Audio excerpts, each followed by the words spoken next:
Hi friends, welcome to MS Krish academy. మనము social కంటెంట్లో భాగంగా 6th క్లాస్ నుండి 14th లెసన్ వరకు కంప్లీట్ చేసుకున్నాం ఎస్సీఆర్టీ బుక్స్లో. సో 15th లెసన్ మన సమాజంలో వైవిధ్యం. ముందుగా మన ఛానల్ని ఎవరైనా సబ్స్క్రైబ్ చేసుకున్నట్టయితే please do subscribe and share to your friends. Okay, ఇక మన సమాజంలో వైవిధ్యం ఏ విధంగా ఉంది అనేది ఈ చాప్టర్లో ఇచ్చారు. సో అదేంటిది అనేది ఒకసారి చూద్దాం. రైట్, ఇక్కడ భారతదేశంలో వివిధ రకాల మతాలు, కులాలు, సంస్కృతులు, భాషలు అనేటివి చాలా రకాలుగా ఉన్నాయి. అయినప్పటికీ మనందరం కూడా కలిసిమెలిసే ఉంటాం. భారతదేశంలో మొత్తము ప్రజెంట్ అంటే యాజ్ ఆఫ్ నౌ 29 రాష్ట్రాలు అనేటివి ఉన్నాయి. ఈ 29 రాష్ట్రాల్లో కూడా ఒక్కొక్క రాష్ట్రంలో ఒక్కొక్క రకమైన భాష కానీ, అలవాట్లు కానీ, సంస్కృతులు కానీ, ఆచార వ్యవహారాలు కానీ, ఆహారం కానీ, పండుగలు కానీ, సో రకరకాల వైవిధ్యం అనేది భారతదేశంలో నెలకొని ఉన్నది. మరి ఇటువంటి భారతదేశంలో అంటే గిరిజనులు కానీ, అలాగే సామాన్య ప్రజలు, వివిధ రకాల కులాలు, వివిధ రకాల మతాలు, సో అన్ని రకాల వాళ్ళందరూ కూడా కలిసిమెలిసి ఉంటారు. ఇలాంటి దేశంలో మన రాష్ట్రం తెలంగాణలో కూడా చాలా వైవిధ్యం అనేది ఉన్నది. సో తెలంగాణలో చూసుకున్నట్టయితే దాదాపుగా మన రాష్ట్రంలో 7 భాషలు మాట్లాడతారు. సో అలాగే సంచార తెగ వాళ్ళు ఉన్నారు, బంజారా వాళ్ళు ఉన్నారు, గిరిజనులు ఉన్నారు, లంబాడా వాళ్ళు ఉన్నారు. ఇక గోల్కొండ సుల్తాన్ల కాలంలో, నిజాంల కాలంలో ఆఫ్రికన్ సంతతికి చెందిన బానిసలు కూడా పెద్ద ఎత్తున ఇక్కడికి వచ్చి స్థిరపడినారు అన్నట్టు. సో ఆఫ్రికాకు సంబంధించిన బానిసలు కూడా మన తెలంగాణ రాష్ట్రంలో వచ్చి స్థిరపడినారు. సో వీళ్ళకు సంబంధించి ఒక ప్లేస్ ఉన్నది. సో హైదరాబాద్లో హబ్సిగూడ అనే ప్లేసు వీరి పేరు మీదనే ఏర్పడింది అన్నట్టు. సో వీరి పేరు మీద కొన్ని కాలనీలు కూడా ఏర్పడినాయి అన్నట్టు. సో వాళ్ళు ఆఫ్రికన్ సంతతికి చెందిన వాళ్ళు బానిసలు వచ్చి పెద్ద సంఖ్యలో హైదరాబాద్లో స్థిరపడినారు. సో అప్పటి కాలంలో, నిజాంల కాలంలో. ఇక సమర్కండ్, బోక్రా, ఇరాన్, టర్కీ వంటి సుదూరమైన ప్రాంతం నుండి కూడా వచ్చి హైదరాబాద్లో స్థిరపడిన వాళ్ళు ఉన్నారన్నట్టు. సో వీళ్ళందరూ కలిసిమెలిసి ఉంటారు. తెలంగాణలో మన సంస్కృతిలో భాగంగా కలిసిపోయారు. సో ఈ వేరే దేశంలోని ఇతర ప్రాంతాల్లో కంటే మన తెలంగాణలో మాట్లాడే భాషలో కొన్న భిన్నత్వం ఉన్నది. అంటే తెలుగు, హిందీ, ఉర్దూ ఇటువంటి అన్నీ కూడా కొంచెం మారిపోయినాయి అన్నట్టు. సో దక్కాని అనేది ఉర్దూలో దక్కాని అని కూడా పిలుస్తారు. సో దక్కన్ ఉర్దూ అనేది మన దగ్గర ఎక్కువగా ఉపయోగించే భాష. సో తెలుగు మరియు ఉర్దూ అనే 2 భాషలు మన తెలంగాణలో కవిత్వానికి ప్రధానమైనవి. అలాగే మన సంస్కృతులు అనేటివి ఎక్కువగా సాహిత్యం అనేది తెలుగు, ఉర్దూ భాషల్లో లిఖితమై ఉన్నది తెలంగాణలో. ఓకేనా.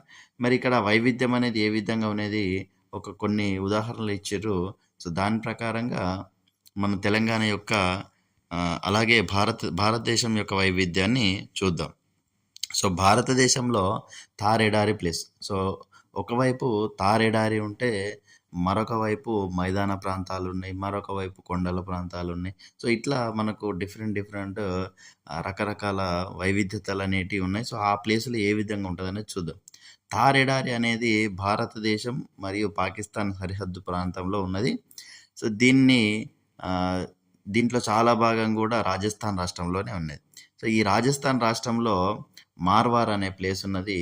సో ఈ మార్వార్ అనే ప్రాంతంలోనే ఈ చాలా భాగం ఉన్నది. సో థార్ ఎడారిలో చాలా భాగం మార్వార్ అనే ప్లేస్లో ఉన్నది. ఇక్కడ మనకు తెలుసు ఎడారి అంటే వర్షపాతం అనేది చాలా తక్కువగానే ఉంటుంది, చెట్లు కూడా తక్కువగానే ఉంటాయి.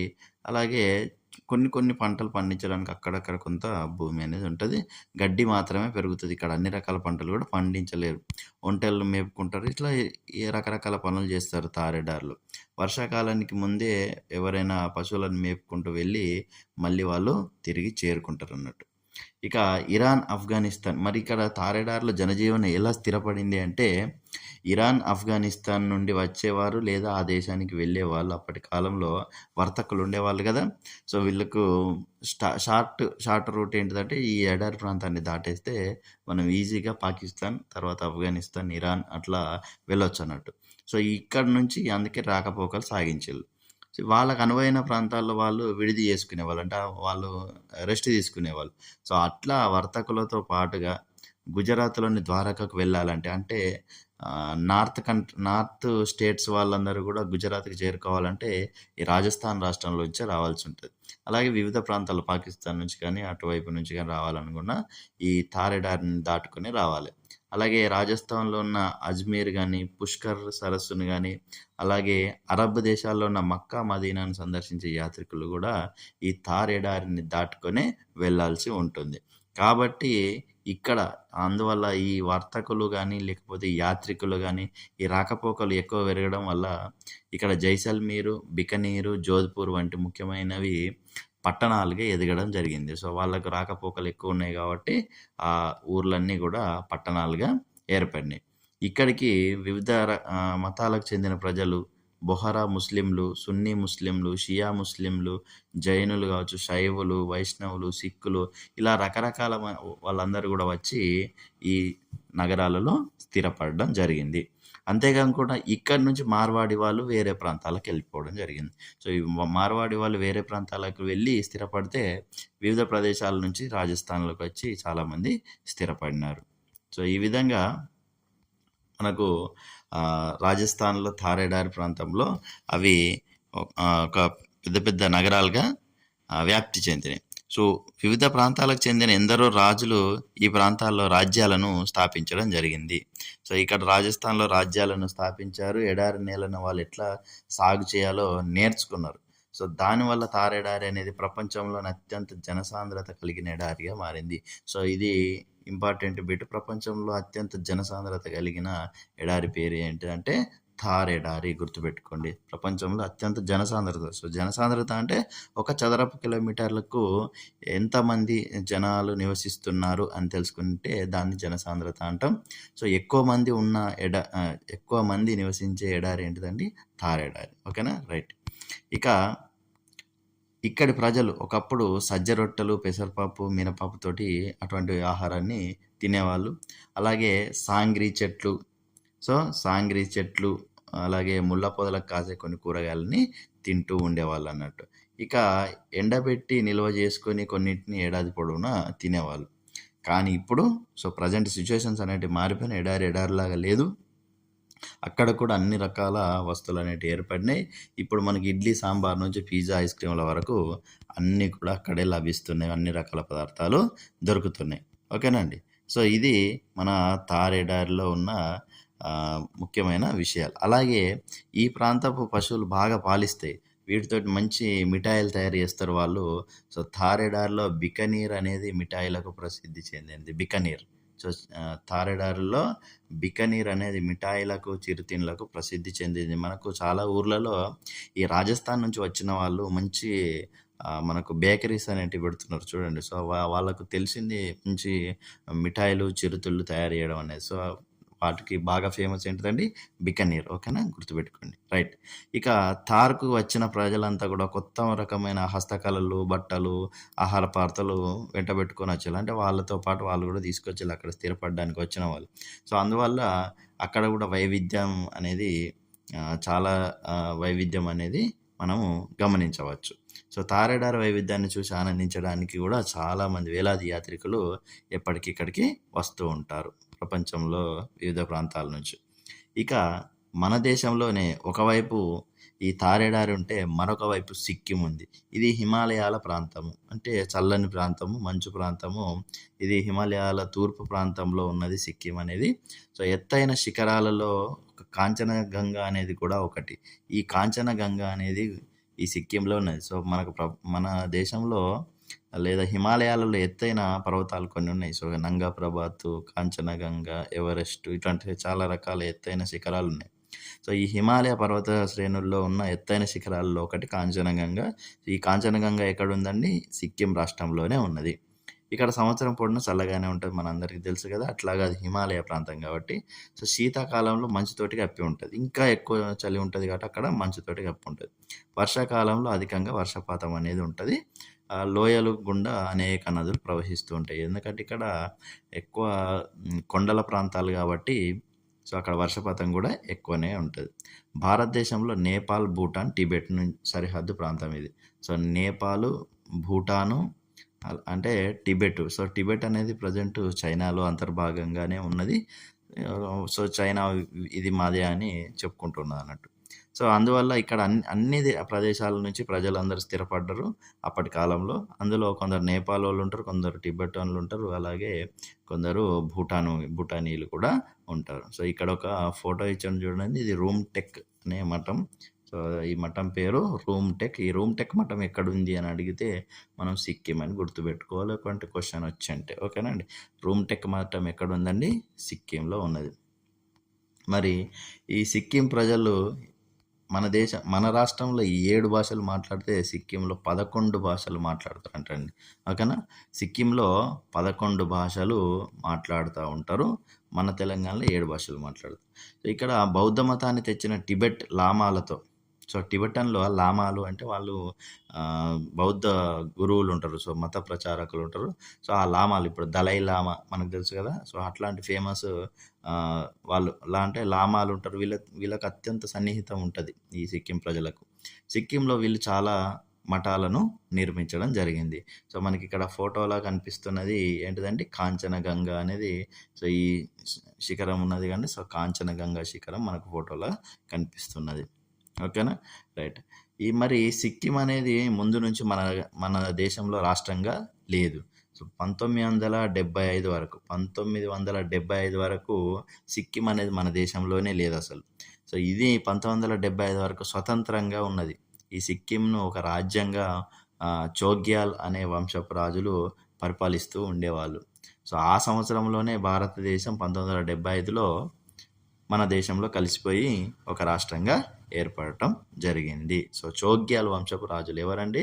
చోగ్యాల్ వంశపు రాజులు పరిపాలిస్తూ ఉండేవారు సిక్కింని 1975 వరకు. 1975లో సిక్కిం మన రాష్ట్రంలో ఒక భాగంగా కలిసిపోయింది. వాళ్ళు సరెండర్ అయిపోయింది అన్నట్టు. సో అట్లా మన రాష్ట్రంలో మన దేశంలో సిక్కిం అనేది ఒక రాష్ట్రం అయిపోయింది. థార్ కానీ సిక్కిం కానీ రెండు మన దేశంలోనే ఉన్నాయి. మరి థార్ అనేది ఒక ఎడారి ప్రాంతం, సిక్కిం అనేది ఒక హిమ ప్రాంతం.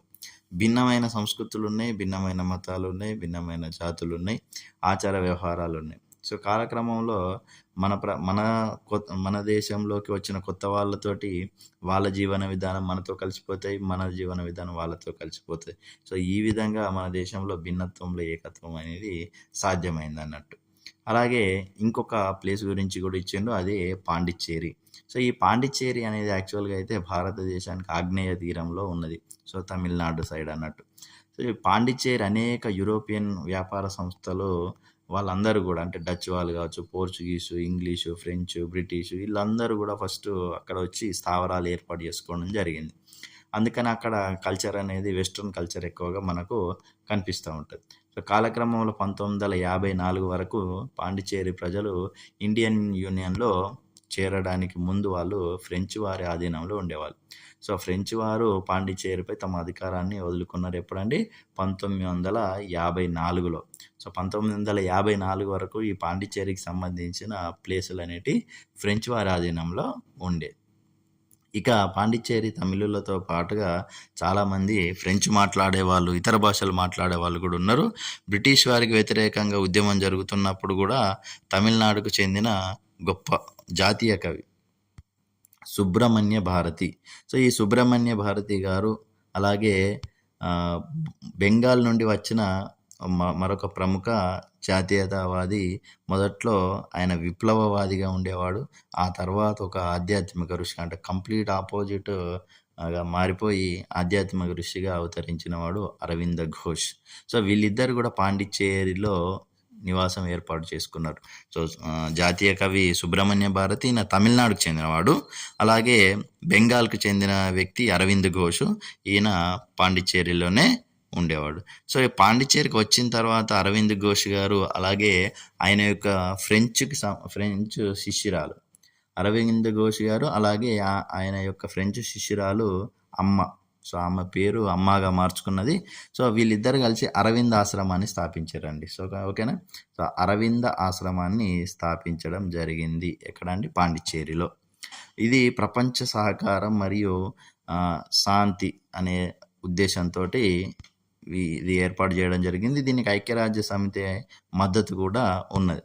సో సో ఐక్యరాజ్య సమితి మద్దతుతోటి వీళ్ళు ఒక గ్రామాన్ని ఏర్పాటు చేసిళ్ళు. దానినే ఆరోవిల్లే అనే అంతర్జాతీయ గ్రామం అనేది ఏర్పడింది. ఆరోవిల్లే అనే గ్రామము ఒక అంతర్జాతీయ గ్రామంగా ఏర్పడింది. ఇది ఐక్యరాజ్య సమితి మద్దతు ఉన్నది. ప్రపంచ శాంతి మరియు సహకారం కోసం ఇది ఏర్పాటు చేయడం జరిగింది.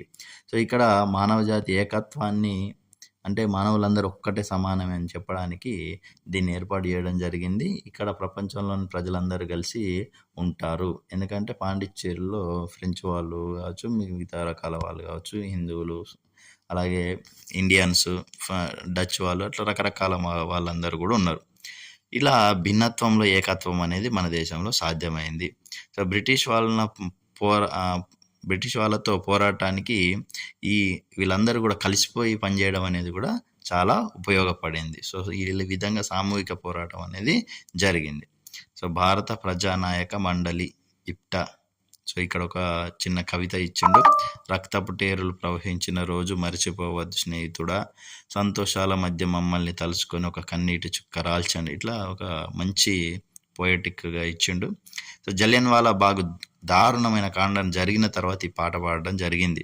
సో అటువంటి ఆ సంఘటన అసలు ఎవరు మర్చిపోవద్దు. దీనికి మనం ప్రతీకారం తీర్చుకోవాలి, మన స్వేచ్ఛను మనం పొందాలి అని. సో అమృత్సర్లో ఎటువంటి ఆయుధాలు లేకుండా ప్రశాంతంగా సమావేశమైన ప్రజల మీద బ్రిటిష్ జనరల్ ఆదేశాలు జారీ చేయడంతో అక్కడ కాల్పులు జరిగినాయి. ఆ దమనకాండలో, హత్యాకాండలో, అణచివేత పట్ల స్త్రీలు, పురుషులు, హిందువులు, సిక్కులు, మతం, ధనికులు, పేదలు అందరూ అక్కడ సమావేశమై ఉంటే అక్కడ వాళ్ళందరినీ కూడా కిరాతకంగా చంపడం జరిగింది. సో దానికి గుర్తుగా ఒక పాట రాసి వీళ్ళు మిగతా వాళ్ళందరూ స్ఫూర్తిని నింపడానికి ప్రయత్నించారు అన్నట్టు. సో జాతీయ జెండా కదా మీకు తెలుసా? బ్రిటిష్కి వ్యతిరేకంగా నిరసన సంకేతంగా జాతీయ జెండాను ప్రజలందరూ ఉపయోగించేవాళ్ళు.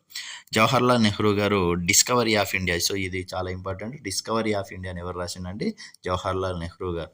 సో ఆయన డిస్కవరీ ఆఫ్ ఇండియా అనే పుస్తకంలో భారత ప్రజల ఐక్యత గురించి, ఇది బయట నుంచి వచ్చింది కాదండి, అది చాలా లోతైనది, విభిన్నమైన ఆచారాలు, నమ్మకాల పట్ల విస్తృత స్థానాన్ని కనబరిచింది అంటూ ఆయన వివరించడం జరిగింది. సో భిన్నత్వంలో ఏకత్వం అనే దాన్ని నెహ్రూ గారు రూపొందించడం జరిగింది. సో ఇవి రెండు వెరీ ఇంపార్టెంట్ అండి. జవహర్లాల్ నెహ్రూ గారి బుక్ పేరు డిస్కవరీ ఆఫ్ ఇండియా. అలాగే భిన్నత్వంలో ఏకత్వ భావనను రూపొందించింది ఈయన. సో స్వతంత్ర దినోత్సవం అంటే ఎర్రకోటలో జాతిని ఉద్దేశించి మన అప్పటి మొట్టమొదటి ప్రధానమంత్రి జవహర్లాల్ నెహ్రూ గారి ప్రసంగం యొక్క ఫోటోని మనం చూడవచ్చు ఇక్కడ.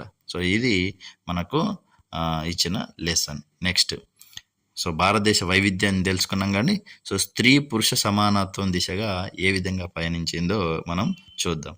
సో స్త్రీ పురుష సమానత్వం సాధించాలంటే 1980-90 దశకాల్లో ఈ మహిళలకు అనుకూలంగా తీసుకున్న కొన్ని నిర్ణయాలు ఉపయోగపడినాయని చెప్పుకోవచ్చు. ఓకేనా, రైట్. ఇప్పుడు స్త్రీ పురుషులలో ఎక్కడెక్కడ అయితే అంటే ఈ స్త్రీలు ఇంటి పనులే చేయాలి, వండాలి, బట్టలు ఉతకాలి, శుభ్రం చేయాలి, పిల్లల సంరక్షణ చూసుకోవాలి.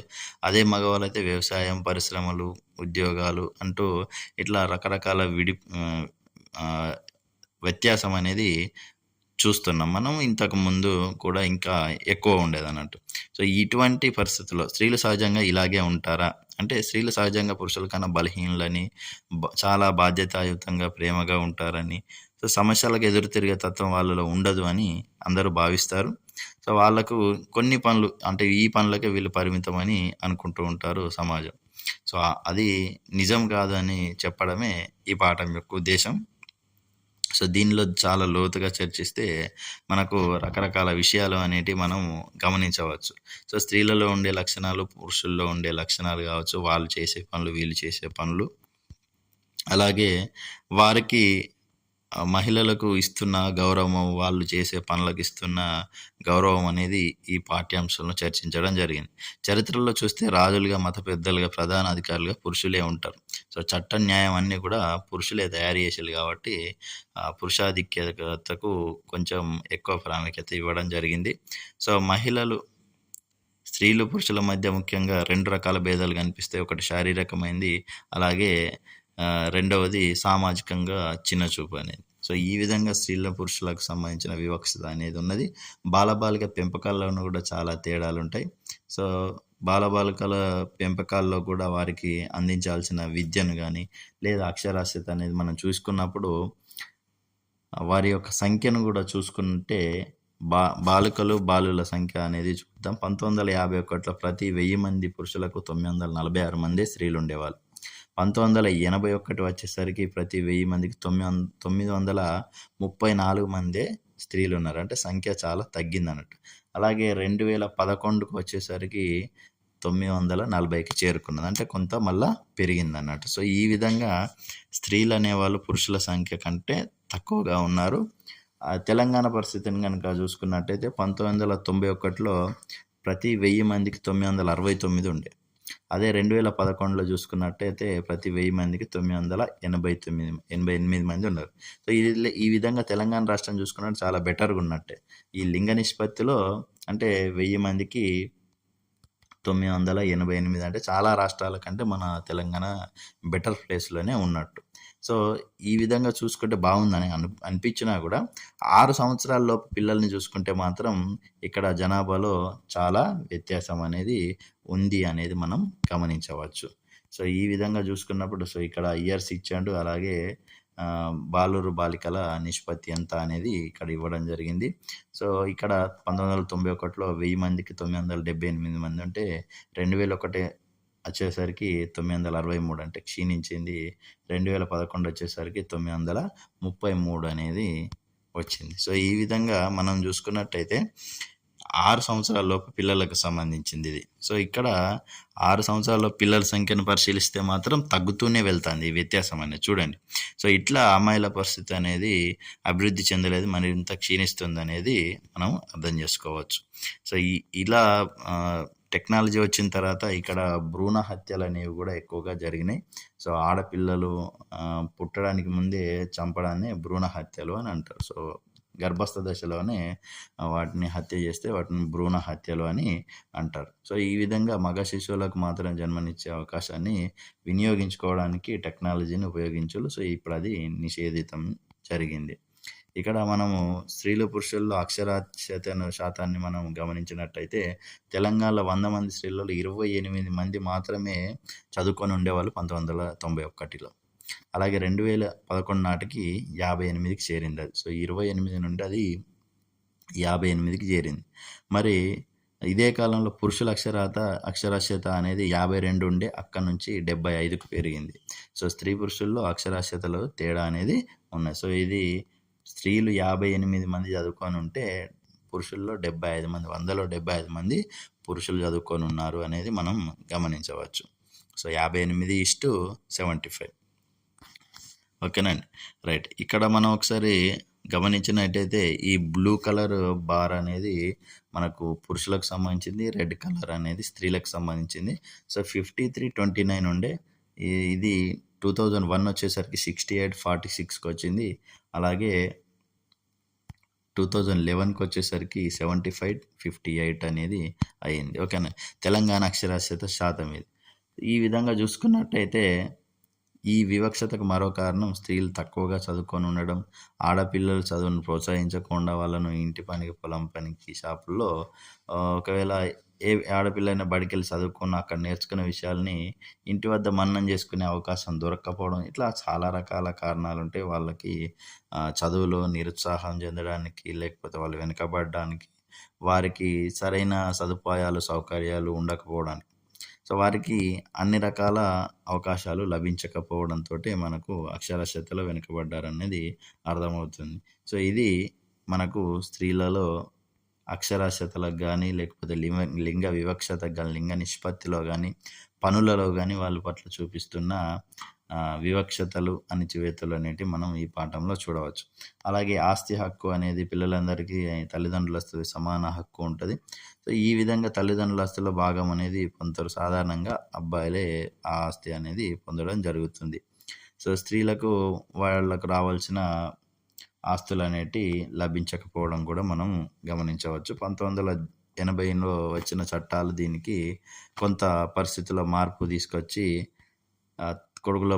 తో పాటు కూతుళ్ళకు కూడా సమాన వాటా కల్పించడం అనేది తప్పనిసరి అయింది. వారసత్వ ఆస్తిలో లింగ వివక్ష లేకుండా స్త్రీలకు కూడా సమాన హక్కులు కల్పించిన మొదటి రాష్ట్రం ఏది అంటే తెలంగాణనే. గుర్తుపెట్టుకోండి, మొదటి హక్కు ఏది? స్త్రీలకు సమాన హక్కులు, ఆస్తిలో సమాన హక్కు కల్పించిన మొదటి రాష్ట్రం తెలంగాణ.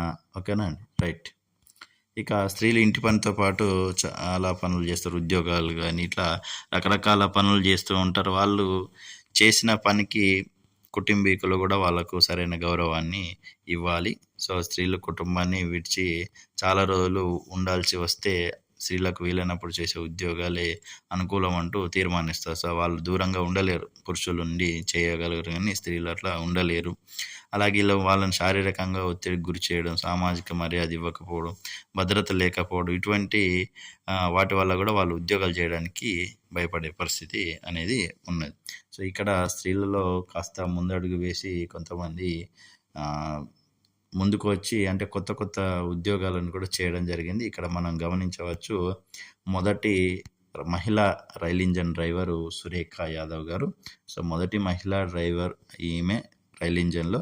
సో ఇప్పుడు ప్రజెంట్ సిచ్యువేషన్ ఏంటంటే మహిళా పైలట్లు కూడా ఉన్నారు, రక్షణ దళంలో కూడా ఉన్నారు, నౌకాదళంలో ఉన్నారు. సో వైమానిక దళంలో కూడా అందరూ పనిచేస్తున్నారు. సో గుర్తింపు లేని స్త్రీ శ్రమ అనేది అందరూ ఖచ్చితంగా గుర్తించాలి. వారి కష్టాన్ని వారు అర్థం చేసుకోవాలి. ఇక స్త్రీలు చేసే రకరకాల పనుల గురించి ఇక్కడ ఇవ్వడం జరిగింది. సో ఇప్పుడిప్పుడే మారుతున్న నేటి పరిస్థితులు, జనాభాలో సగం ఉన్న స్త్రీలు, యువతులు పరిపాలనలో కూడా సభ్యులుగా, నాయకులు రావడానికి వారి భర్తల నుంచి కానీ, కుటుంబ సభ్యుల నుంచి కానీ ప్రోత్సాహం అనేది లభిస్తుంది. సో ఈ విధంగా పంచాయతీలలో కానీ, ప్రజా సంబంధ వ్యవహారాల్లో కానీ, ఉద్యోగాల్లో కానీ స్త్రీలు కూడా పాలు పంచుకుంటున్నారు, భాగస్వామ్యం అనేది చేస్తున్నారు. పరిపాలనలో కూడా వాళ్ళ యొక్క భాగస్వామ్యాన్ని తీసుకుంటున్నారు. సో ఈ విధంగా స్త్రీల పరిస్థితుల్లో కొంతవరకు మార్పు వస్తుంది అనేది మనం గమనించవచ్చు. ఇక ప్రాచీన కాలంలో మరి మతం అనేది ఏ విధంగా ఉండేది, సమాజం అనేది ఏ విధంగా ఉండేది అనేది మనం ఇక్కడ చూద్దాం.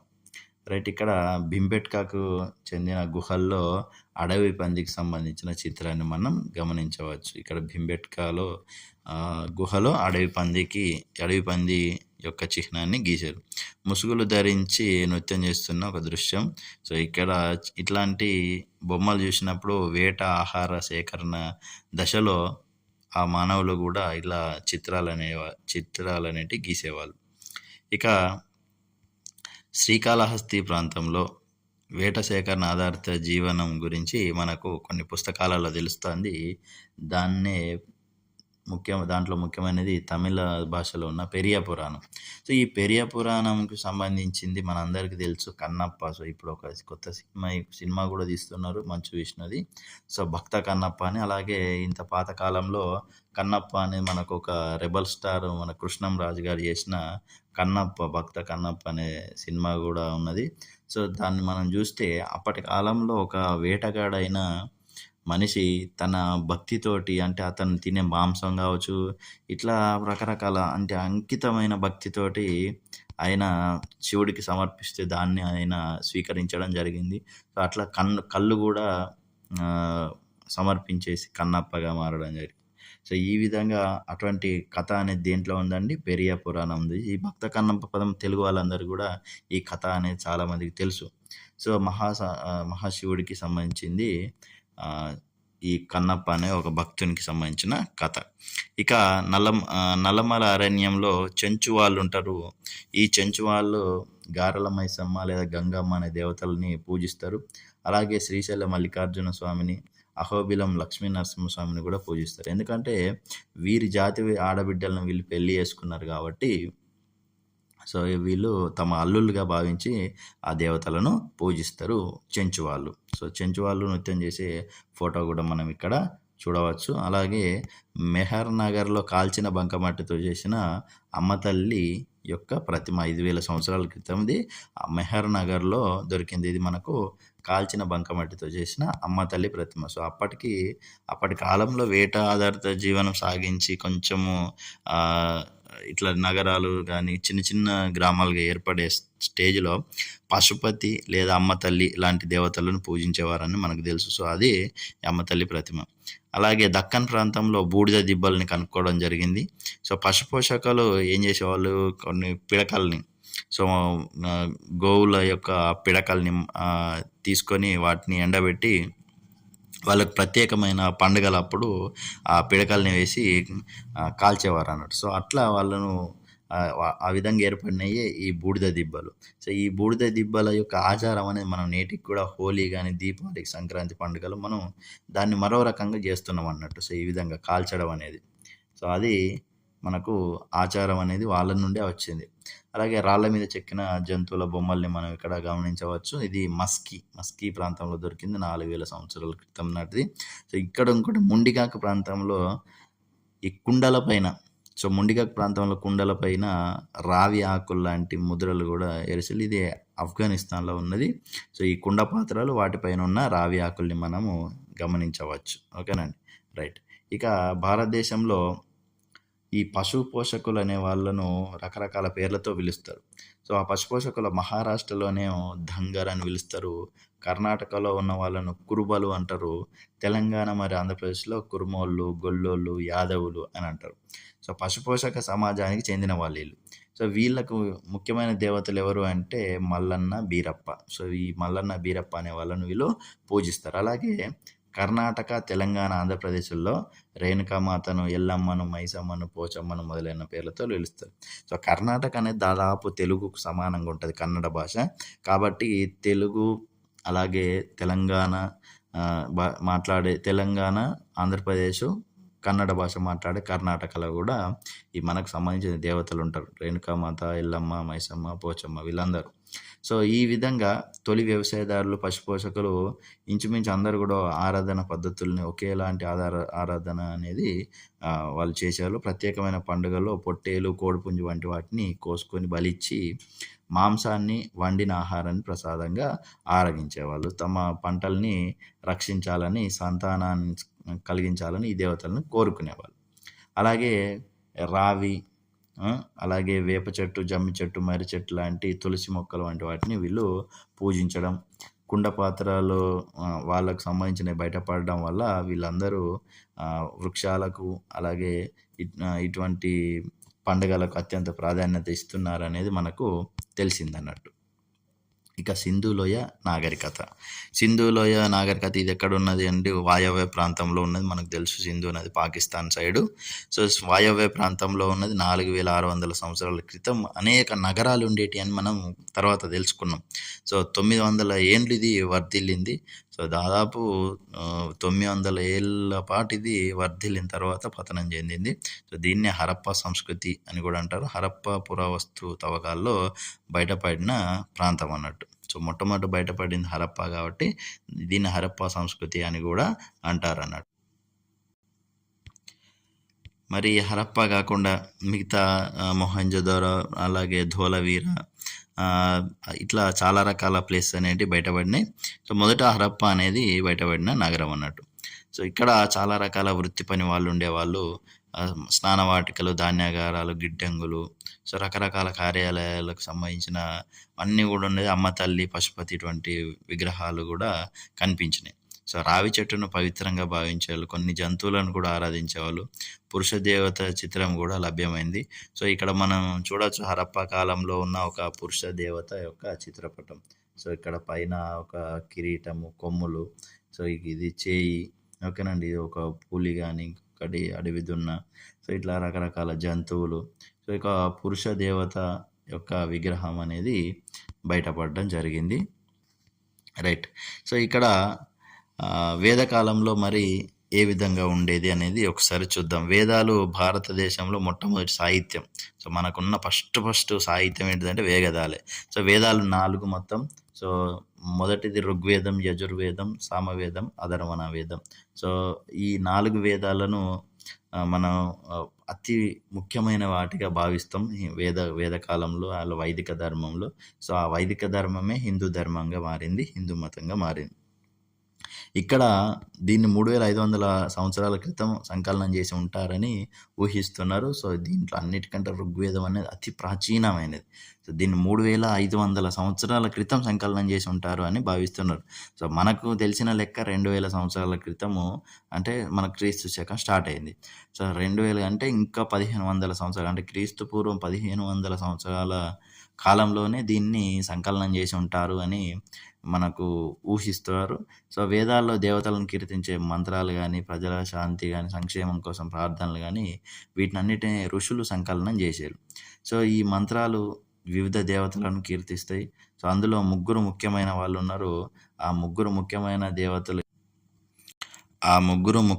దేవతలు ఒకరు అగ్ని, 2 ఇంద్రుడు, 3 సోమలత. సో, ఈ విధంగా ముగ్గురు ముఖ్యమైన దేవతలు ఉండేవాళ్ళు వేదకాలంలో. ఒకరు అగ్ని, 2 ఇంద్రుడు, 3 సోమలత. సో, అగ్ని అంటే మనకు తెలుసు. ఇంద్రుడు అనే దేవుడిని వాళ్ళు యుద్ధ దేవతగా భావించేవాళ్ళు. సోమలత అంటే ఒక ప్రత్యేక పానీయం చేయడానికి వాడే తీగ మొక్క యొక్క పేరు.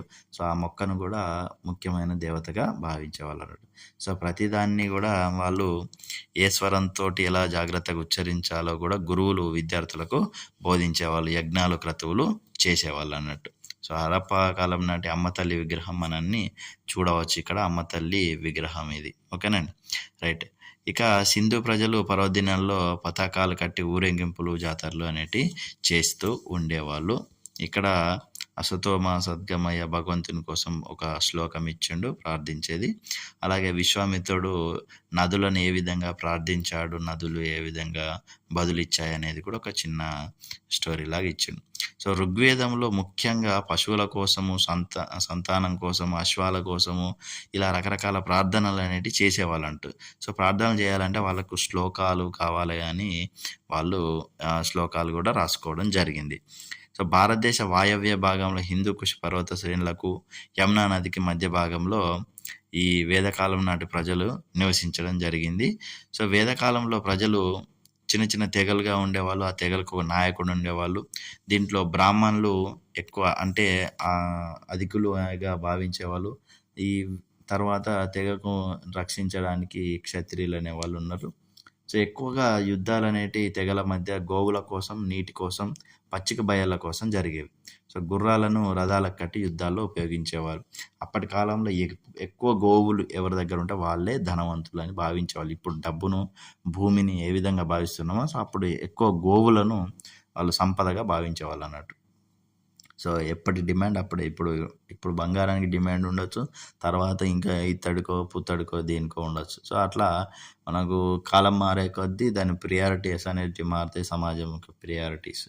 రైట్. కొన్ని వందల సంవత్సరాల తర్వాత ఈ తెగలనేటివి గంగా, యమున సరిహద్దులో గ్రామాలుగా స్థిరపడినాయి. జనపదాలు ఏర్పడినాయి. వాళ్ళలో కొందరు రాజులుగా మారిళ్ళు. సో, అవి రాజవంశాలైనయి. మొదటి సామ్రాజ్యాలు కూడా ఏర్పడినాయి అన్నట్టు. సో, తెగలో ఆధిపత్యం కోసం వీళ్ళు యుద్ధాలనేటివి చేసి ఈ తెగల మధ్య ఆధిపత్యం కోసం యుద్ధాలు చేస్తూ ఉండేవాళ్ళు.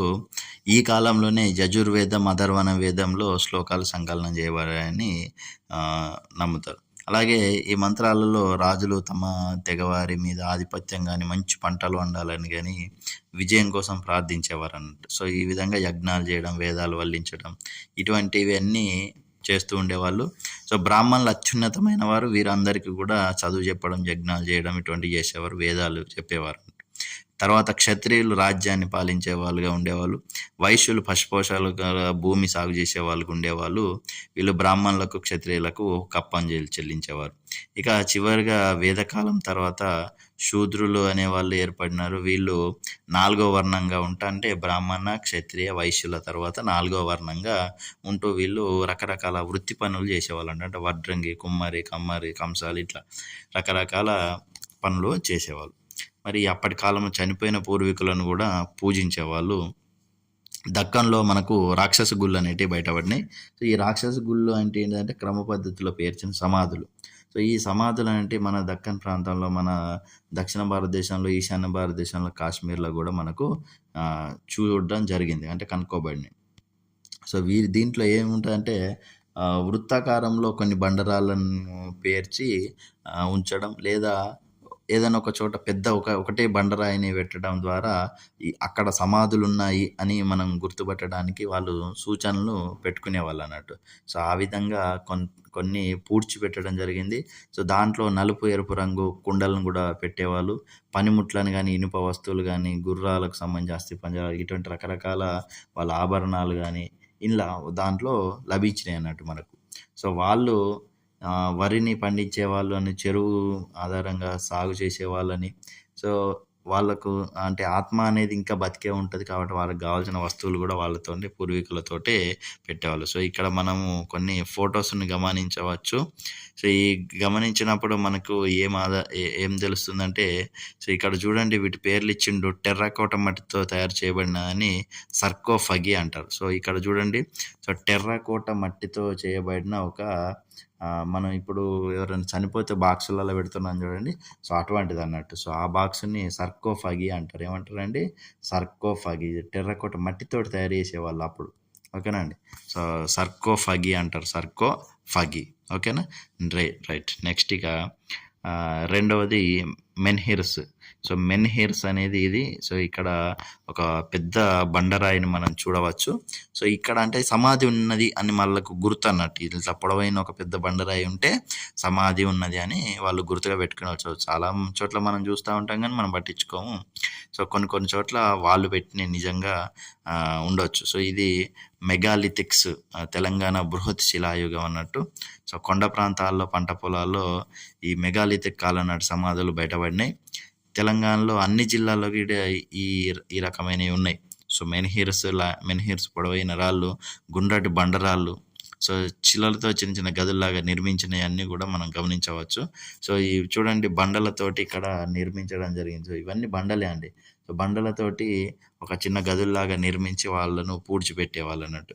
సో, ఈ విధంగా సర్కోఫాగిలో అంటే మనకు ఇక్కడ చూడొచ్చు. సర్కోఫాగిలో గానీ, లేదా ఈ మెన్‌హిర్స్ దీని కింద గానీ, లేదా ఇటువంటి చిన్న చిన్న అర్రల్లాగా ఒక చిన్న చిన్న గదుల్లాంటి వాటిలో అంటే డోలమెన్‌లో వీళ్ళు నిర్మించేవాళ్ళన్నట్టు. సో, ఇది మనకు మెగాలిథిక్స్ కాలం అనేది మన తెలంగాణలో ఉంది అనేది మనం చూడవచ్చు.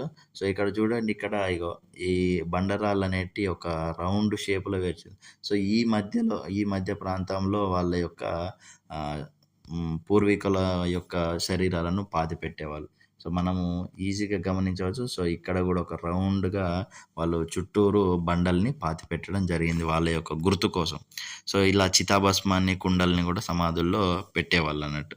సో, ఇవన్నీ ఎక్కడున్నాయండి చూడండి. సర్కోఫాగి అనేది ఇది ఏలేశ్వరంలో దొరికింది. సో, సర్కోఫాగి మట్టి కోట అంటే టెర్రాకోటతో చేసింది, మట్టితో చేసింది. మెన్‌హిర్స్ అనే దేవునిగుట్ట వరంగల్‌లో ఈ బీగా అనిపిస్తుంది కదండి. ఇది దేవునిగుట్ట వరంగల్. అలాగే మెగాలిథిక్ కాలం నాటి డోలమెన్ చిన్న గది లాంటి నిర్మాణం ఉంది కదండి. సో, ఈ సి అనేది గది లాంటి నిర్మాణం పోతనపల్లి మహబూబ్ నగర్ అండి ఇది. సో, మహబూబ్ నగర్. అలాగే గుండ్రటి రాళ్ళు రేపుని గ్రామం వరంగల్. సో, ఈ గుండ్రటి రాళ్ళు అనేవి రేపుని గ్రామంలో కనిపించాయి వరంగల్‌లో. సో, ఈ విధంగా వాళ్ళు సమాధులను పెట్టేవాళ్ళన్నట్టు. జనపదాలు, నగరాల కాలాల నాటి కొత్త ప్రశ్నలు. సో, అప్పటి ఏ ప్రశ్నలు లేవనెత్తారంటే, ప్రజలు కేవలం మత కర్మలను ఆచరించడంతో సంతృప్తి చెందకుండా కొన్ని కొత్త ప్రశ్నలను ఆలోచించడం మొదలుపెట్టిండ్రు. ఏంటిదంటే మరణం తర్వాత ఏం జరుగుతది మరి? సో, ఈ మరణం తర్వాత ఏం జరుగుతుంది అనేది ఆ ఆలోచన రావడం అంటే దానికి సంబంధించిన కథలు గూడా మనకు ఆ కాలంలో రాయబడి ఉన్నాయి. సో, ఆ కథల ద్వారా మనకేం తెలుసంటే వాళ్ళు అప్పటి కాలంలోనే ఇటువంటి ఆలోచనలు చేశారు అని మనకు తెలుస్తుందన్నట్టు. సో, ఆ కథల్లో ఒకటి నచికేతుని కథ. సో, ఈ నచికేతునికి మరణం తర్వాత ఏం జరుగుతుంది అని అడిగితే డైరెక్ట్ యమధర్మరాజునే అడుగుతాడు. సో, యమధర్మరాజు అతనికి "నువ్వు ఈ ప్రశ్నలు అడగడం మానుకుంటే నీకు డబ్బులిస్తా, బంగారం ఇస్తా, వెండిస్తా, రకరకాల గోవులనిస్తా, చాలా రకాల ఆస్తులనిస్తా" అని ఎన్నో ఆశ చూపినా కూడా ఆయన ఆ ప్రశ్నకే ఎక్కువ విలువ ఇచ్చి నాకు ఈ ప్రశ్నకు సమాధానం చెప్పాలని నచికేతుడు అనే బాలుడు యమధర్మరాజు వెంటబడతాడు. సో, ఆ యమధర్మరాజు గారు ఇక పిల్లవాడి యొక్క ఆ జ్ఞాన తృష్ణను చూసి ఆయన ఏమని చెప్తాడు, "మీరు భౌతిక సుఖాల కోసమే ఎక్కువ వెంపర్లాడతారు. కానీ ఆ కోరికలను చంపుకోలేక మళ్ళీ మళ్ళీ జన్మ ఎత్తుతూనే ఉంటారు. పునర్జన్మ ఎత్తుతూనే ఉంటారు. సో, ఈ లోకంలో శాశ్వతమైనది ఒక ఆత్మ ఒక్కటే అని చెప్పాడనేది ఒక కథ. సో, ఈ మరి నాశనం లేనిది ఏంటిది మరి అని ప్రజల్లో ఆలోచించడం ఇదొక ఆలోచన. సో, నాశనం లేకుండా ఏది ఉంటది అంటే ప్రజలు దానికి చాలా సంవాదాలు చేశారు. ఋషులు, మునులు ఆహ్, అడవుల్లో వాళ్ళు తపస్సు చేసుకుంటూ, ధ్యానం చేసుకుంటూ ఇటువంటి ప్రశ్నలకు సమాధానాలనేవి ఎతికేవాళ్ళు. సో, ఈ రాజులు, ఋషుల యొక్క ఇటువంటి ఆలోచనలకు సంబంధించిన ఈ ప్రశ్నలకు సమాధానాలు ఉపనిషత్తులలో రాయబడినాయి. సో, వాళ్ళ యొక్క అభిప్రాయాలనేటివి ఈ ఉపనిషత్తుల్లో సంకలనం చేసిళ్ళు మునులు, ఋషులు. సో, వీరిలో యజ్ఞవల్క్యుడు, ఉద్దాలక, ఆరుని వీళ్ళు చాలా గొప్ప ఋషులన్నట్టు. సో, ఇటువంటి ఉపనిషత్తులను రాసిన వాళ్ళు. ఈ ఋషులు వినాశనం లేనివి, చావు లేనివి, దుఃఖం లేని విషయాల గురించి ఆలోచించడం మొదలుపెట్టిండ్రు. సో, వినాశనం లేనిది ఏంటిది అంటే ఆత్మ. సో, దాన్ని బ్రహ్మం అని కూడా అంటారు. ఈ బ్రహ్మాన్ని లేదా ఆత్మను తెలుసుకుంటే మనకు అమరత్వం పొందుతాము.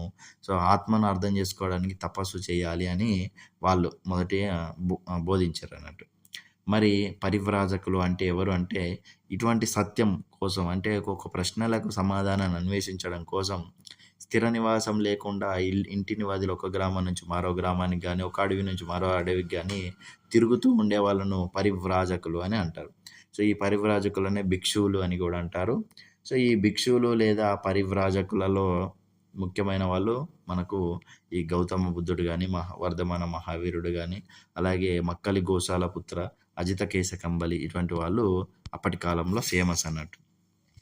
పుట్టుక చావు అనే చక్రబంధం నుంచి విమోచనం ఎలా అనే దానికి అర్థం తెలుసుకోవడానికి వర్ధమాన మహావీరుడు మనకు ఆయన ఇంటిని వదిలిపెట్టి ఆయన కూడా తపస్సు చేయడానికి వెళ్ళిండు. సో, తపస్సు చేయడానికి వెళ్ళిన తర్వాత వెంటనే ఆయనకు జ్ఞానం కలగలే. సో, దాదాపు 12 సంవత్సరాలు దాటిన తర్వాత 12.5 సంవత్సరాల తర్వాత ఈ తపస్సు చేస్తూ ఉంటే ఆయనకు కోరికలను జయించి జినుడయ్యాడు. అప్పుడు ఆయనకు జ్ఞానోదయం కలిగిందన్నట్టు. సో, ఇతరులకు దుఃఖాన్ని కలగజేసే పనులు చేస్తే మనకు పాపాలు పెరుగుతాయి. సో, ఎవరికి హింస పెట్టకుండా ఉంటే మనం పాపాల నుంచి విముక్తి పొందవచ్చు. సో, ఎవరికి ఇబ్బంది కలిగించకుండా మన శరీరాన్ని కఠోర శ్రమకు గురి చేస్తే అప్పుడు పాప విముక్తులం అవుతామని చెప్పి మహావీరుడు చెప్పిండు. సో, ఈయన చాలా ప్రదేశాలను తిరుగుతూ పర్యటించిండు. ఈయన బోధనకు చాలామంది ఆకర్షితులయ్యారు. ఆ విధంగా జైన మతం ప్రాచుర్యంలోకి వచ్చింది. ఇక అంటే ఈయన పుట్టుక చావు అనే చక్రబంధం నుంచి ఎలా విముక్తి పొందాలి, మోక్ష సాధన ఎలా పొందాలనే దాని గురించి ఆలోచన చేశాను. మరి ఈ ప్రపంచం ఎందుకు దుఃఖం ఉన్నది, ప్రపంచంలో ఈ దుఃఖాన్ని జయించడం ఎట్లా, మరి ప్రపంచంలో ఈ దుఃఖం ఎందుకు అనేది ఉంటుందని సిద్ధార్థుడు లేదా గౌతమ బుద్ధుడు వర్ధమాన మహావీరుని లాగానే ఈయన కూడా ఇల్లు వదిలిపెట్టి వచ్చి ఆయన ధ్యానం చేయడం మొదలుపెట్టిండు. సో, ఆ విధంగా ధ్యానం చేసేటప్పుడు ఆయనకు దాదాపు 6 సంవత్సరాల తర్వాత జ్ఞానోదయం అయింది. సో, ఆయన బోధి గయా అని మనకు తెలుసు కదండి. సో, ఆయనకు అక్కడ ఉన్నప్పుడు జ్ఞానోదయం జరిగింది. సో, ఆ విధంగా బౌద్ధ మతం అనేది స్టార్ట్ అయింది. సో, ఆ బౌద్ధ మతంలో చాలామంది చేరి వారి యొక్క జీవితాన్ని బౌద్ధ మత ప్రచారాన్ని కూడా అంకితం చేసిన వాళ్ళు ఉన్నారు. సో, ఈయన ఈ వర్ధమాన మహావీరుడు కానీ లేదా గౌతమ బుద్ధుడు కానీ వీళ్ళిద్దరూ కూడా గణరాజ్యాలకు చెందిన వాళ్ళు. సో, గణ సంఘంలో వీళ్ళు కూడా సభ్యులు అన్నట్టు. సో, మనకు ఇంతకుముందు గత పాఠంలో వజ్జి అనేది ఒక గణరాజ్యం అని, దాన్ని ఒక బృందం, కొంతమంది కలిసిన బృందాలు పరిపాలిస్తాయని మనం నేర్చుకున్నాం. సో, అట్లాంటి కొన్ని ప్రదేశాలు, కొన్ని రాజ్యాలలో గణరాజ్యాలు ఉన్నాయి. వజ్జి కాకుండా మిగతా రాజ్యాలు కూడా ఉన్నాయి. సో, అలాంటి రాజ్యాల యొక్క ఘన సంఘంలో ఈ వర్ధమాన మహావీరుడు కానీ లేదా గౌతమ బుద్ధుని కానీ వీళ్ళ యొక్క ఫ్యామిలీస్ అనేటి ఘన సంఘాలలో సభ్యులు అన్నట్టు. సో, గౌతమ బుద్ధుని అభిప్రాయం ఏంటిదంటే మరి ఆయన ఏం తెలుసుకున్నాడంటే దుఃఖానికి కారణం కోరికలు. సో, ఈ కోరికలను అదుపులో ఉంచుకుని అంటే మనం దుఃఖం నుంచి విముక్తి పొందవచ్చు అని చెప్పిండు. సో, సమతుల్యమైన జీవితం గడపాలంటే ఎవరిని బాధించకూడదు. సో, సంతోషంగా ఉండాలంటే అమితమైన ప్రాయశ్చిత్తాలు కానీ, అమితమైన సంతోషాలకు బదులుగా బుద్ధుడు మధ్య మార్గాన్ని చూపెట్టిండు. సో, ఈ విధంగా బుద్ధుని యొక్క బోధనలు వ్యాప్తి చెందినవి. బౌద్ధ మతము దేశాలకు వ్యాప్తి చెందింది. సో, బుద్ధుని యొక్క అనుచరులు అందరూ బుద్ధుని బోధనల యొక్క వీటన్నిటిని సంకలనం చేసిళ్ళు. సో, వీటి సంకలనం చేసి 3 పీఠకాలను తయారు చేసిండ్రు. దాంట్లో సుత్త పీఠిక, అభిధమ్మ పీఠిక, వినయ పీఠిక. సో, వీటిని త్రిపీఠకాలు అంటారు. సో, 3 అంటే 3 గదా! సో, త్రిపీఠకాలు అంటారు. సో, బుద్ధుని బోధనల సంకలన గ్రంథాలను త్రిపీఠకాలు అంటారు. వీటిని త్రిపీఠకాలలో 3 గదా! సో, ఇవి మూడిటి పేరు సుత్త పీఠిక, అభిధమ్మ పీఠిక, వినయ పీఠిక అని అంటారు. సో, ఇదండి మనకు అప్పటి కాలంలో ఉన్న పరిస్థితులన్నట్టు. మళ్ళొకసారి రౌండప్ కొట్టేద్దాం చూడండి. ఈ లెసన్‌లో చాలా పాయింట్స్ వచ్చాయి గదా మనకు. సో, ప్రాచీన కాలంలో మతం, సమాజం ఏ విధంగా ఉంది అనుకుంటే, వేట ఆహార సేకరణ దశలో వీళ్ళు ఇలాంటి చిత్రాలు గీసేవాళ్ళు.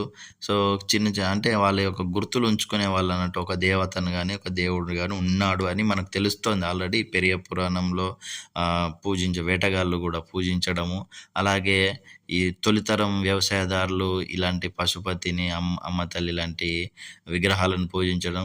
ఈ చెంచు జాతి వాళ్ళు మల్లికార్జున స్వామి లాంటి, అహోబిలంలో లక్ష్మీ నరసింహస్వామి ఇట్లాంటి ఆచారాలంటే మనం చూస్తే ఆ కాలంలో కూడా మతం అనేది ఒక సమాజంలో ఉంది అనేది మనం తెలుసుకోవచ్చు. సో, అలాగే సింధు నాగరికతలో తవ్వకాల్లో బయటపడిన వాటి ఆధారంగా అప్పటి కాలంలో వాళ్ళు పూజించిన వాళ్ళున్నారు. సో, ఇక ఒక పురుష దేవత చిత్రపటం, అలాగే అమ్మ తల్లి చిత్రపటం అనేది ఒక శిల్పం అనేది మనం గమనించవచ్చు. సో, వేదకాలంలో మతం అనేది 4 వేదాలుండేవి. ఋగ్వేదం, యజుర్వేదం, సామవేదం, అథర్వణ వేదం. అలాగే 3 దేవతలను ఎక్కువగా పూజించేవాళ్ళు: అగ్ని, ఇంద్రుడు, సోమలత. సో, ఈ విధంగా అప్పటి కాలంలో వేదాల కాలంలో కూడా దేవతలు మతం అనేది ఉండేది. సో, ఎక్కువగా వైదిక మతాన్ని ఫాలో అయ్యేలా. ఆ తర్వాత మెల్లిగా వైదిక మతంతో పాటు ఇక్కడ మనకు బౌద్ధ మతం, జైన మతం కూడా ఆవిర్భవించడం జరిగింది. సో, దక్కన్‌లో రాక్షస గుళ్ళు మెగాలిథిక్ కాలాన్ని సూచిస్తున్నాయి. సో, ఈ మెగాలిథిక్ కాలంలో ఏమేమి ఉన్నాయనేది ఇక్కడ మనం ఆల్రెడీ చెప్పుకున్నాం. సో, తర్వాత ఇక్కడ జనపదాల కాలంలో రకరకాల వీళ్ళందరూ కూడా ప్రజలు కూడా రకరకాల ఆలోచనలు చేశారు. కొత్త రకమైన ఆలోచనలు కలిగినాయి వీళ్ళకి. సో, మరణం తర్వాత ఏం జరుగుతుంది, నాశనం లేనిది ఏది, ఇటువంటి మునులు, ఋషులు వీళ్ళందరూ కూడా బాగా మథనం చేసి వాళ్ళు తెలిసిన సమాచారాన్ని ఉపనిషత్తులలో రాసిర్రు. దాంట్లో యజ్ఞవల్క్యుడు, అలాగే ఉద్దాలక ఆరుని అనే లాంటి వాళ్ళు గొప్ప ఋషులు అన్నట్టు. అలాగే పరివ్రాజకులు అంటే బుద్ధుడు కానీ, గౌతమ బుద్ధుడు కానీ, వర్ధమాన మహావీరుడు కానీ వీళ్ళని పరివ్రాజకులు అంటారు. సో, వీళ్ళు కూడా ఘన సంఘంలో సభ్యులుగా ఉండేది. సో, దాదాపు వీళ్ళు రాజ కుటుంబాలకు చెందిన వాళ్ళు అయినప్పటికీ వీళ్ళకి కలిగిన ప్రశ్నలకు సమాధానం తెలుసుకోవడానికి సత్యాన్వేషణ కోసం బయలుదేరి వీళ్ళు కొన్ని సంవత్సరాలు తపస్సు చేసి వాళ్ళు తెలుసుకున్న విషయాలను వ్యాప్తి చెందిన అవే బౌద్ధ మతం, జైన మతం అయ్యాయి. అలాగే బుద్ధుని బోధనల్ని త్రిపీఠకాలుగా సంకలనం చేశారు. దాంట్లో సుత్త పీఠిక, అభిధమ్మ పీఠిక, వినయ పీఠిక అనే ఉండేది. సో, ఇది మన లెసన్. ఇక దేవుని యందు ప్రేమ, భక్తి అనేది ఏ విధంగా ఉంది అంటే, హిందూ మతంలో సో చూడండి, హిందూ మతంలో ఒక కంప్లీట్ ఒక స్ట్రక్చర్స్ కానీ, నియమాలు కానీ ఏమి ఉండవు.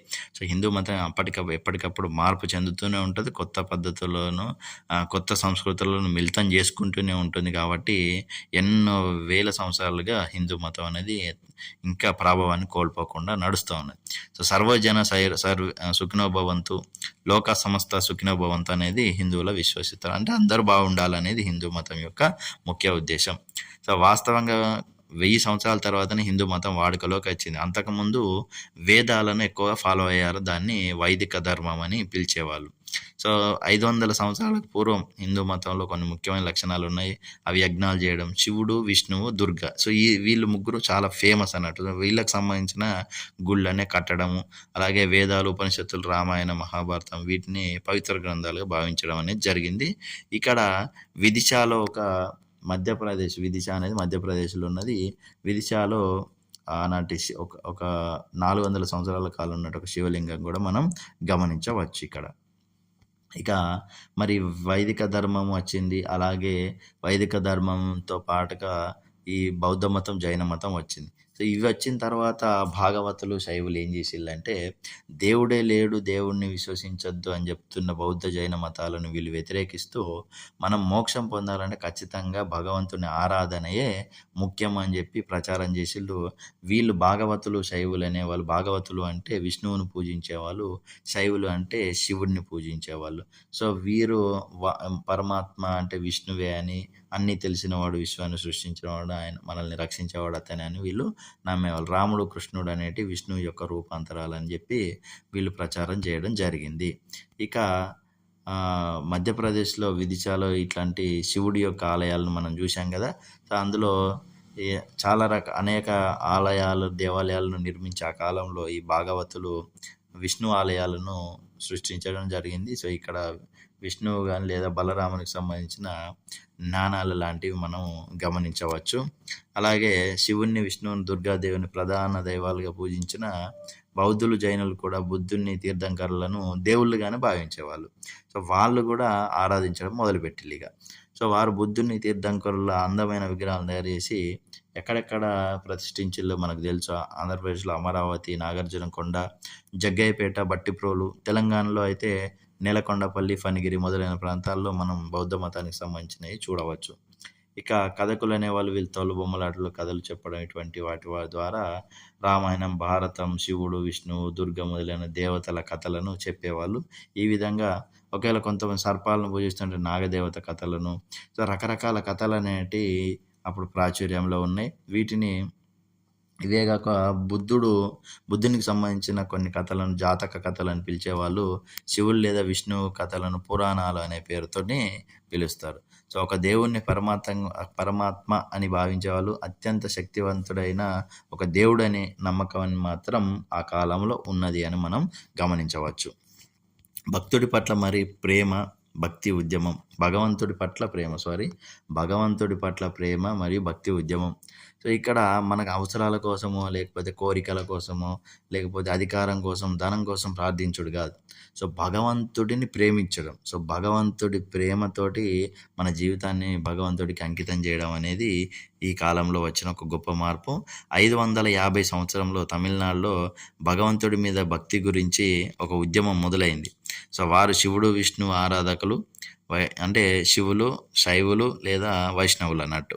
సో వీళ్ళకి జంతుబలుల మీద, ఆచారాల మీద వాళ్ళకి నమ్మకం లేదు.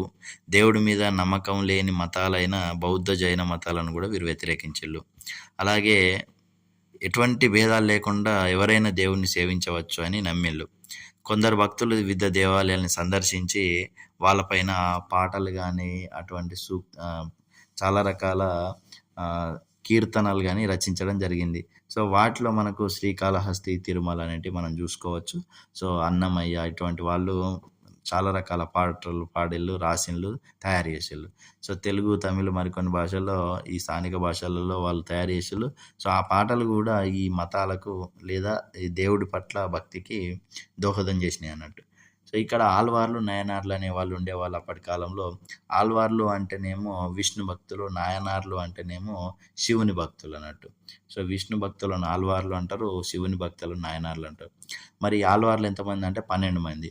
ఈ 12 మందిలో పెరియాల్వారు, నమ్మాల్వారు అనేటివాళ్ళు చాలా ముఖ్యమైన వాళ్ళు.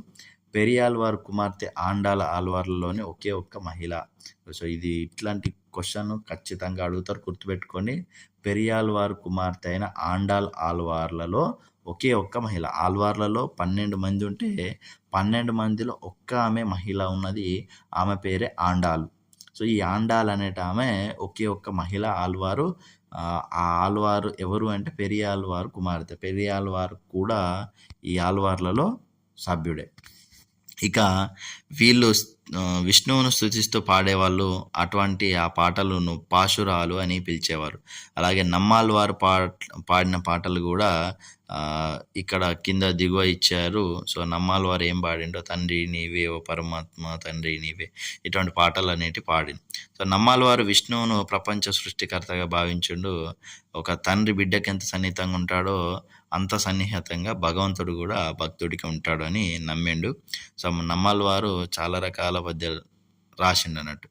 అలాగే నాయనార్లు 63 మంది. సో వాళ్ళు 12 మంది అయితే వీళ్ళు 63 మంది నాయనార్లు ఉండేవాళ్ళు. వీళ్ళలో కన్నప్ప, నందనార్, పుల్లయ్య లాంటి నిమ్న కులాల వారు కూడా ఉన్నారు. సో కన్నప్ప ఎవరో కాదు, నాయనార్లలో ఒకడు. అంటే గొప్ప 63 మంది గొప్ప శివభక్తులలో ఒకడు కన్నప్ప అన్నట్టు. సో అప్పరు, మాణిక్యవాచకర్ లాంటి వారు కూడా ఒక ఆలయం నుంచి మరొక ఆలయానికి వెళ్ళి అక్కడ శివుని గురించి కీర్తనలని పాడేవాళ్ళు అన్నట్టు. వీరిలో కరక్కాలమ్మ, అమ్మయ్యార్ అనే ఇద్దరు మహిళలు కూడా ఉన్నారు. సో నాయనార్లలో ఇద్దరు మహిళలు ఉన్నారు, కరక్కాలమ్మ, అమ్మయ్యార్. కరక్కాలమ్మ, అమ్మయ్యారు, వీళ్ళిద్దరూ మహిళలు. ఓకేనా. నాయనార్లలో వీళ్ళు. అలాగే ఆల్వార్లలో అయితే ఆండాలు. ఓకేనా. సేమ్ ఆండాలు, ఆల్వార్లు. సో సేమ్ ఉంటుంది కాబట్టి మనం గుర్తుపెట్టుకోవచ్చు ఈజీగానే. రైట్. ఇక వీళ్ళు రాసిన అప్పర్ అనే కవి రాసింది భయం లేదు మాకు ఏ రాజైనా భయం లేదు మృత్యువు. ఇలాంటి రాజుకు, చావుకు, రుగ్మతలకు ఎటువంటి భయం లేదు అని అప్పర్ అనే కవి రాశాడు.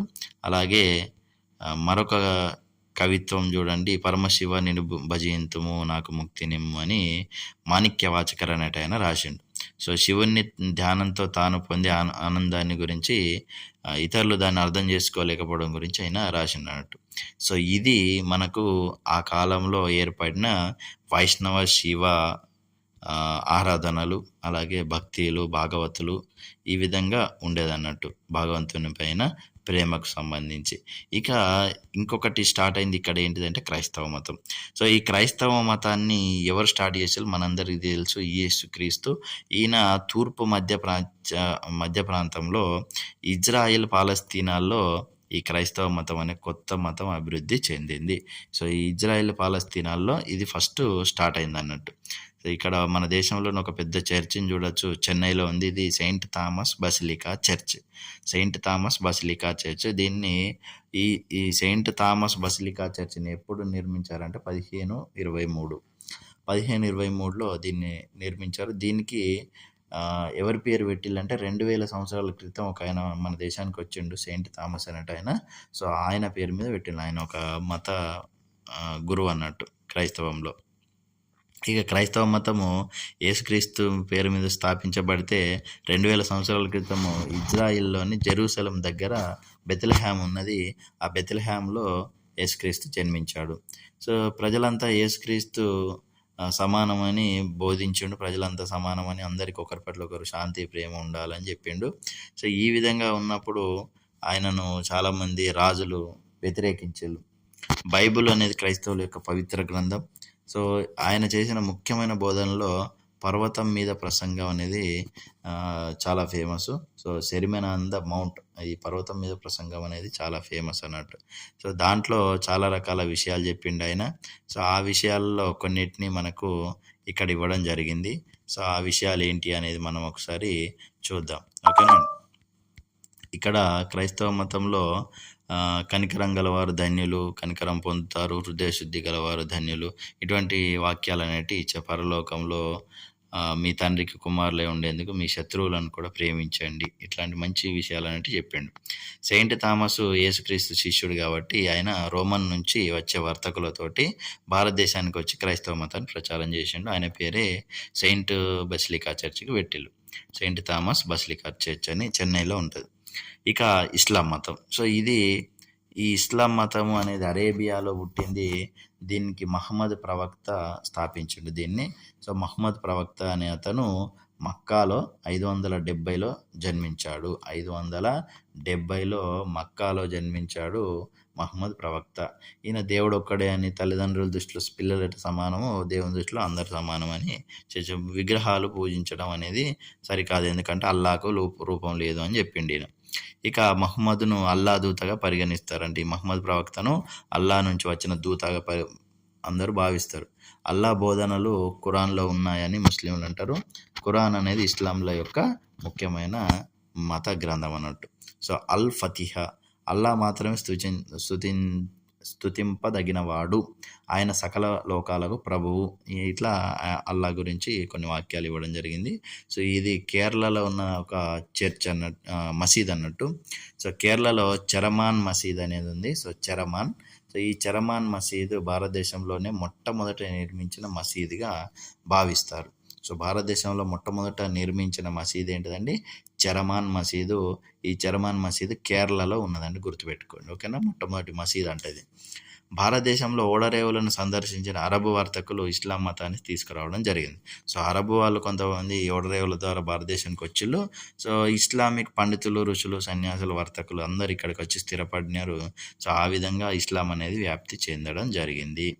ఇక భగవంతునిపై విశ్వాసం అనేది ఏ విధంగా ఉండదంటే, భగవంతుని అందరూ నమ్ముతారు. సో, ఇవన్నీ కామన్‌గా అన్నట్టు. సో, వీరంతా డబ్బు, చదువు, ఆస్తులతో సంబంధం లేకుండా అందరూ భగవంతుని పూజిస్తారు. రాజులు, పాలకులు కూడా వీరిని బాగా నమ్ముతారు. మతాల్ని ప్రోత్సహించిళ్ళు. సో, ఇవన్నీ కూడా భగవంతునికి సంబంధించి అందరికీ కొన్ని సామాన్య లక్షణాలు అనేటివి ఉన్నాయనేది మనం గమనించవచ్చు. రాజ్యాలు, తెగలు, పెద్ద రాజ్యాలు కలిసిపోవడం వల్ల సో, తెగలు, కులాలు, చిన్న చిన్న రాజ్యాలు దేవుళ్ళకు బదులు అందరికి ఒకటే దేవుడు ఉండాలని అందరి ప్రజల్లో కూడా ఆలోచనలు కలగడం వల్ల కావచ్చు. రాజులు కూడా అటువంటి ఆలోచనలు ప్రోత్సహించడం, అందరూ కలిసి ఒక ఏకాభిప్రాయంతో ఉండాలి అని కొంత మార్పులు అనేటివి రావడం జరిగింది. సో, ఈ విధంగా ప్రజా ఆమోదాన్ని పొందాలని వాళ్ళు కూడా ప్రయత్నించారు. సో, ఏ తేడా లేకుండా ఒకే దేవుణ్ణి పూజించడం ద్వారా ప్రజల్లో ఒకే ఆచార వ్యవహారాల సంస్కృతి పెంపొందించే ప్రయత్నాలు అనేటివి జరిగి ఉండవచ్చు. సో, అదే సమయంలో చాలామంది ప్రజలు కొత్త ఆలోచనలు కూడా చేసిండ్రు. ఇటువంటి కొత్త ఆలోచనలలో కొన్నిటిని వాళ్ళు అంగీకరించలేదు. సో, తమ పాత విధానాలని, మత విధానాలని పాటించారు. కొందరు అసలు దేవుడు ఉన్నాడనే భావనను కూడా నమ్మడం లేదు. సో, ఎవరి అభిప్రాయాలు వాళ్ళవి. సో, అప్పటి కాలంలో కూడా ఈ విధంగా ఉండేదన్నట్టు. సో, ఇక మిగిలిన పాఠ్యాంశాలను తదుపరి పార్ట్‌లో చెప్పుకుందాం. మీకు గనుక మన క్లాసెస్ నచ్చినట్టయితే ఖచ్చితంగా మీ ఫ్రెండ్స్‌కి షేర్ చేయండి. మన ఎంఎస్ క్రిష్ అకాడమీని సబ్స్క్రైబ్ చేసుకోండి. ఇక గ్రూప్‌లో మన వాట్సాప్ గ్రూప్‌లో కొన్ని టెస్ట్ సిరీస్‌లు కూడా లభ్యమవుతాయి. పీడిఎఫ్ మెటీరియల్స్ కూడా ఉచితంగానే అందించడం జరుగుతుంది. ఇంకా ఎవరైనా జాయిన్ కాని వాళ్ళు ఉండుంటే లింక్ ప్రొవైడ్ చేస్తాను డిస్క్రిప్షన్‌లో. జాయిన్ కావచ్చు వాట్సాప్‌లో. అలాగే మన ఎంఎస్ క్రిష్ అకాడమీని తప్పకుండా సబ్స్క్రైబ్ చేసుకోండి. జై హింద్.